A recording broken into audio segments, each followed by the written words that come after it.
Swap two numbers using XOR operator. So इथे example दिलाय int a equals to 8 आणि b equals to 10. आपल्याला काय करायचं आहे, हा 8 b मध्ये स्टोअर करायचा आहे आणि 10 हा a मध्ये स्टोअर करायचा आहे युझिंग एक्झॉर ऑपरेटर. सर्वात आधी बघून घ्या एक्झॉर काय असते. जर दोघांपैकी एक इनपुट ट्रू असेल तर तो असणार ट्रू ऑर एल्स फॉल्स.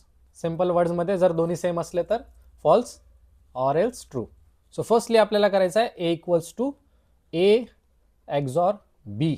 त्यानंतर करणार आहोत आपण b equals to a XOR b परत आणि लास्टली a मध्ये परत a एक्झॉर b. काय करायचं आहे आपल्याला, a एक्झॉर b चं ऑपरेशन करायचं आहे. पण सर्वात आधी आपण इनिशियलाइज करणार आहोत a, नंतर b आणि लास्टला परत a. इथे 8 चा बायनरी फॉर्म काय असतो 1 0 0 0 आणि 10 चा असतो 1 0 1 0.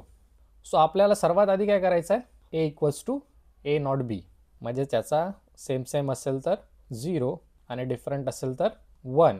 हा झाला आपला a. परत आपल्याला सेकंड स्टेप काय करायची आहे, a एक्झॉर b. सो इथे b काय 1 0 1 0, हा आहे b, हा b इथे. याचा आपण एक्झॉर केला तर काय होणार, इथे 0 येणार, परत 0 परत 0 आणि इथे येणार 1. हा झाला आपला b.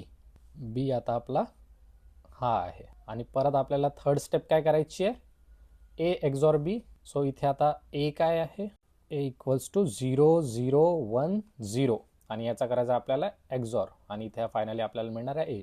So 0 0 0 0 1 1 0 0 0 1 0 1.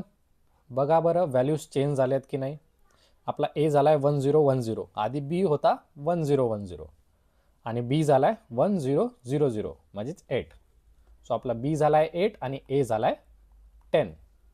So this is how you do swapping using XOR operator.